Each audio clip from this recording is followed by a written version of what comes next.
Hello, everybody, and welcome to another Senior Spotlight. This time we are joined by Jackie Perez of the women's soccer team. Jackie coming all the way from the Dominican Republic. And Jackie, I have to admit, I'm a little jealous, but when you think back of your time in New York, what memories come to mind about the city and your experiences in the States? I mean, a lot of things. Learning how to use the subway first time on there alone was very intimidating, which I'm sure a lot of my fellow John Jay students cannot relate to because they grew up using the subway, those who live in the city at least, but for me it was super new. Walking into John Jay for the first time was pretty big. I remember walking by North Hall, I was like, is this the school?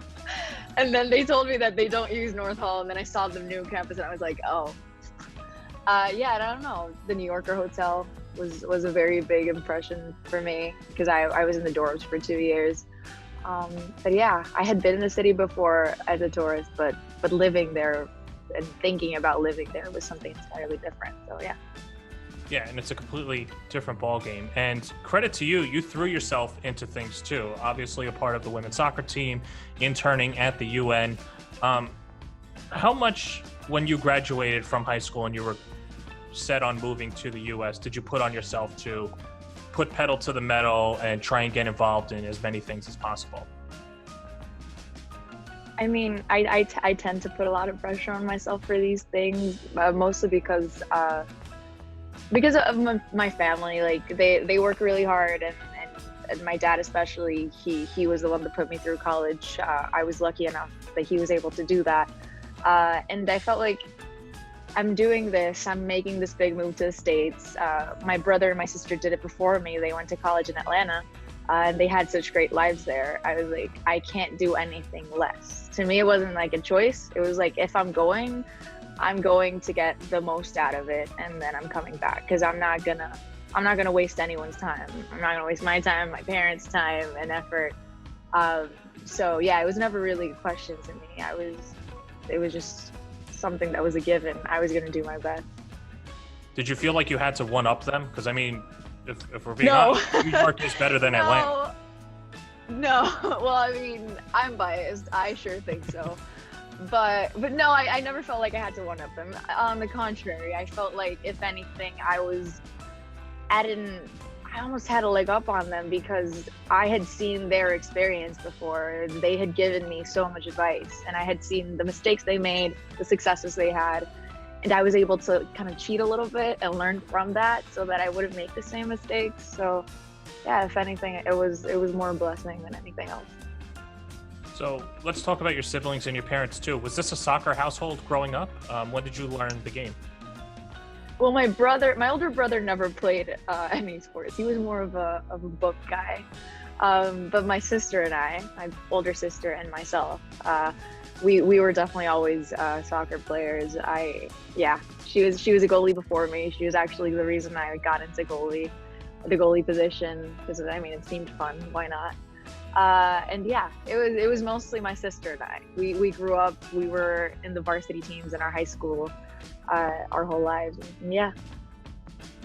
When you come to John Jay, now you're part of the soccer team, and it's a different game in the college level. What adjustments did you have to make for yourself to have success at the next level? It was an entirely different game, not just because I was in the college level, but because here in the DR, in Santo Domingo specifically, we play futsal. So it's an entirely different game. It's literally a small field with 5 players on each side, counting the goalie. And the dynamic is entirely different, especially as a goalie. Like, I went on from having a goal this size to having a huge field goal. But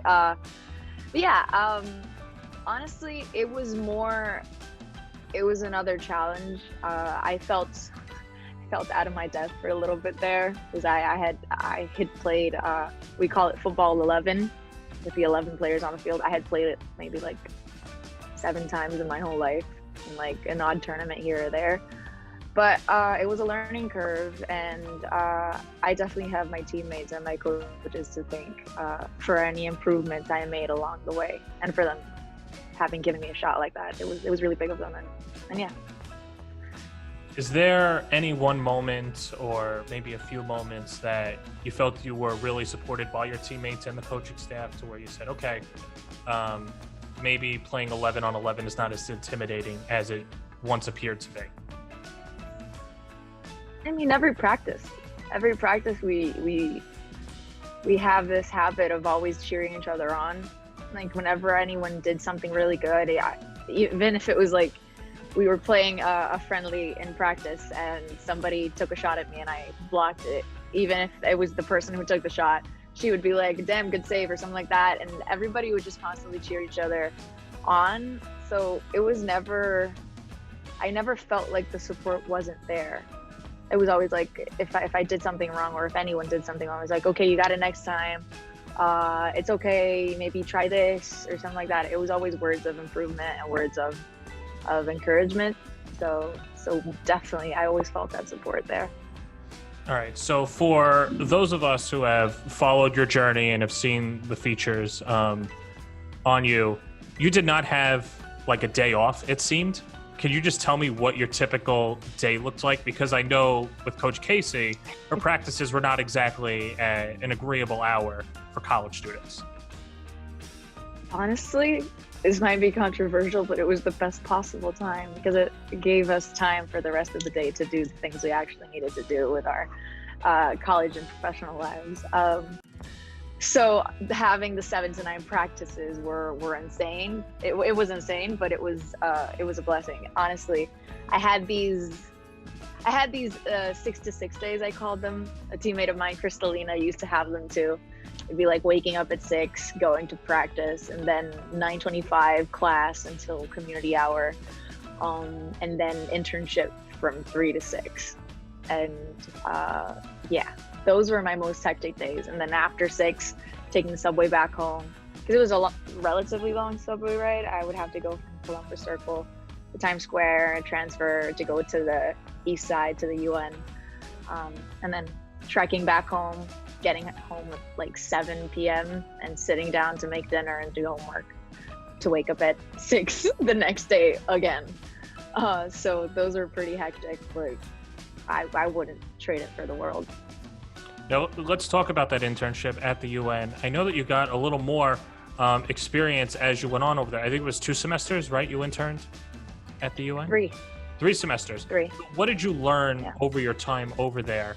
And how did that experience shape the way that you have an outlook on the rest of the world or just the Dominican Republic? The biggest thing I think I learned is that politics and situations around the world are never as clean cut as some people would want you to think. The definition of a good side and a bad side in conflict is pretty pointless and not realistic at all. And it helped me have a truly worldview on certain things that I had admittedly been Western about. So yes, it helped me widen my scope of the world and 100% see things in a different light. Did you have any interactions with diplomats or heads of state or any luminaries? Heads of state, not really, but diplomats, yes. I worked alongside the Dominican ambassador, and my colleagues were Dominican diplomats, and we constantly sat down with meetings with diplomats from Russia, from the Netherlands, from Trinidad and Tobago, from tons of different countries, because especially at the point when we got into the Security Council, there were a lot of small meetings to be had there. The council itself isn't big; it's 15 countries at a time, and yeah, it was for my second part of the internship, which was my last 2 semesters. It was mostly dealing with diplomats from the United States, Russia, France, UK. The countries at the time there were also Italy, Dominican Republic, just a lot of countries. I'm not going to go on, but yes, definitely interactions with them, and it was a great honor. Jackie, when you think back of your time at John Jay, what memories are you going to have? And when you think back about it, what feelings do you have? I'm excited, I'm scared, and I'm nostalgic because this last year I wasn't able to enjoy it as much as I thought I would be. Never going to be able to sit in a lecture hall again at John Jay, actually talk to my professors and interact in the classroom, which I'm also going to miss the parties, but I'm kind of a nerd in the way that I'm going to miss the lectures the most. Seriously, I like learning in a classroom environment. So that's not going to be there anymore. The people I've met in New York, I'm probably not going to see in a while because I'm moving back to the DR. But it is New York, and everyone goes to New York every now and then, so they won't be lost to me. I won't be lost to them. And there's the future to think about, which much as my parents want me to, I'm still nervous to talk about still. Well, Jackie, it was fun getting to watch you grow and play. Much success in the future, and thanks for taking the time. Thank you. Thank you for having me.